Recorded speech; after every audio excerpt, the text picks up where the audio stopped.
வணக்கம் நண்பர்களே, முக்கிய செய்திகளை இந்த பதிவில் பார்க்க போகிறோம். இன்னைக்கு பாஜகவுடைய வேட்பாளர் பட்டியல் வெளிவருவதற்கு வாய்ப்புகள் இருக்குது அப்படிங்கிற செய்திகள் கிடைச்சிருக்கு. இந்த சூழலில் இப்போ தினமலர், விகடன் இவங்களுடைய ரிப்போர்ட்டெல்லாம் பெரிய பரபரப்பை ஏற்படுத்தியிருக்கு. அதிமுக கிட்ட இருந்து 5 தொகுதிகளை மாற்றி கேட்குறாங்க பாஜக அப்படின்னு ஒரு செய்தி வந்துச்சுல, அது சம்பந்தமாக தினமலர் என்ன சொல்லியிருக்காங்கன்னா, தொகுதிகளை மாற்றி கேட்ட பாஜக பழனிசாமி கைவிரிப்பால் ஏமாற்றம் அப்படிங்கிற தலைப்பில் ரிப்போர்ட்டை வெளியிட்டிருக்காங்க. சமீபத்தில் 17 தொகுதிகளுக்கான வேட்பாளர் பட்டியலை இபிஎஸ் வெளியிட்டார்.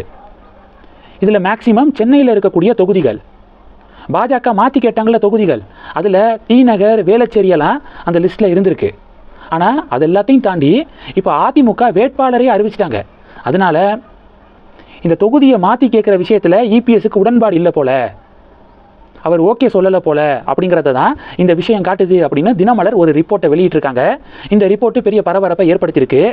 இந்த வருத்தப்படாத வாலிபர் சங்கம் படத்தில் நீங்கள் திருவிழாவை நடத்துங்க, நடத்தாமல் போங்க, கரகத்தை தூக்குங்க, தூக்காமல் போங்க, எங்களுக்கு ஆடலும் பாடலும் நிகழ்ச்சி போட்டே ஆகணும் அப்படின்னு சொல்லுவாங்கள்ல, அதே மாதிரி நீங்கள் யாருக்கோ சீட்டை கொடுங்க, கொடுக்காமல் போங்க, ஆனால் அண்ணாமலை ஆசைப்படக்கூடிய தொகுதியை ஒதுக்கியே ஆகணும், இல்லைனா தேர்தல் புறக்கணிப்பு தான் அப்படின்னு பாஜக தொண்டர்கள் இப்போ ஆவேசத்தோடு காத்திருக்காங்க.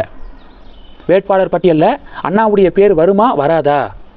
பேர் வந்துச்சுன்னா அண்ணாமலை அண்ணா ஆசைப்பட்ட தொகுதியாக தான் இருக்கணும், அந்த தொகுதியுடைய கேண்டிடேட்டாக தான் அண்ணாமலை அறிவிக்கப்படணும் அப்படிங்கிறதுல திட்டவட்டமாக இருக்காங்க பாஜக தொண்டர்கள். இன்று இல்லை நாளைக்குள்ள வேட்பாளர் பட்டியல் வெளிவருவதற்கு வாய்ப்புகள் இருக்குது. நாளைக்கு பங்குனி உத்திரமா, மேபி நாளைக்கு கூட ரிலீஸ் ஆகலாம். ஆனால் இன்றைக்கி நாளை தான் ஃபைனல். இந்த 2 நாளுக்குள்ளே கேண்டிடேட் லிஸ்ட்டு வெளிவந்துடும். அடுத்த விஷயம் என்னென்னா, நேற்று தாவேகா தலைவர் விஜய் இருக்கார்ல, அவர் பெரம்பூர் தொகுதியில் தன்னுடைய வேட்பு மனுவை தாக்கல் பண்ணியிருக்காருல, அது முடிஞ்ச உடனேயே கேம்பெயின் பண்ணார். பெரம்பூர் தொகுதி, அடுத்து கொளத்தூர் தொகுதியில் விஜய் பிரச்சாரம் பண்ணார். கூட்டம் செம க்ரௌடு. கொளத்தூரை முடிச்சுட்டு வில்லிவாக்கம் போக பிளான் பண்ணியிருந்தார். வில்லிவாக்கத்தில் தான் ஆதவ் அர்ஜுனா தாவேகா சார்பாக போட்டிடுறாரு. விஜய் அங்கே போனாருன்னா கூட்ட நெரிசல் ஏற்படுவதற்கு வாய்ப்புகள் இருக்குது அப்படின்னு விஜய்க்கு தகவல் கொடுக்கப்பட்டிருக்கு. விஜய்க்கு ஒதுக்கப்பட்ட இடத்துல மேக்சிமம் 5000 பேர் தான் நின்று பார்க்க முடியும். ஆனால் விஜய் அந்த ஸ்பாட்டுக்கு போகிறதுக்கு முன்னாடியே 12,000 13,000 பேர் கூட்டிட்டாங்களாம் அந்த ஸ்பாட்டில். அதனால் ஒருவேளை விஜய் போனார்னா கரூரில் நடந்த மாதிரி ஏதாவது அசம்பாவிதம் நடப்பதற்கு வாய்ப்புகள் இருக்குது அப்படின்னு விஜய்க்கு எச்சரிக்கை கொடுக்கப்பட்டிருக்கு. அதனை தொடர்ந்து விஜய் வில்லிவாக்கம் பிரச்சாரத்தை ரத்து பண்ணியிருக்காரு. போகாமல் அந்த கேம்பெயினை கேன்சல் பண்ணியிருக்காரு. டிவியில் பார்க்கும்போது இந்த பொதுமக்கள்லாம் திருந்துற மாதிரி இல்லை, தாவேகா ஃபாலோவர்ஸ் எல்லாம் திருந்துற மாதிரி இல்லை. தொடர்ந்து விஜயை பார்க்குறதுக்காக குழந்தையெல்லாம் கூட்டிகிட்டு போய்க்கிருக்காங்க. தேவையே இல்லை, வீட்டில் உட்காந்துட்டு உங்களுக்கு பிடித்த விஜயை நீங்கள் பார்க்கலாம் தாராளமாக.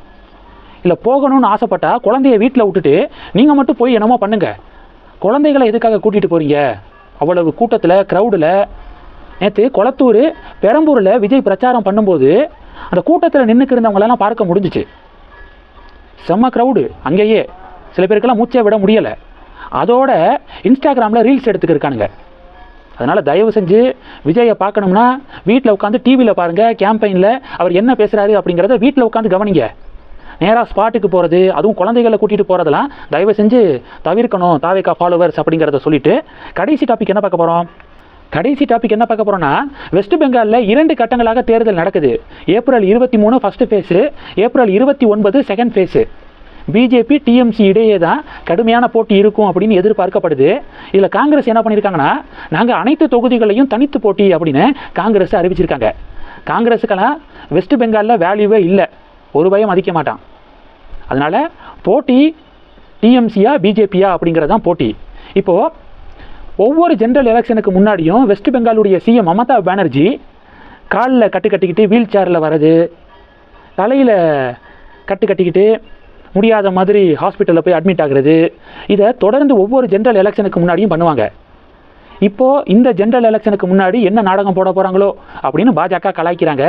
இப்போ பாஜகவுடைய இந்த பதிவு வெஸ்ட் பெங்காலில் டிஎம்சி பாஜக இடையே பெரிய பஞ்சாயத்தை உருவாக்கியிருக்கு. இந்த செய்திகள் எல்லாத்தையும் பற்றி உங்களுடைய பார்வைகளை மறக்காமல் கமெண்ட் பண்ணுங்கள். தொடர்ந்து கணக்கில் இருங்க. அடுத்தடுத்து நிறையா பதிவுகளை பார்க்க போகிறோம். நன்றி. ஜெய் ஹிந்த்.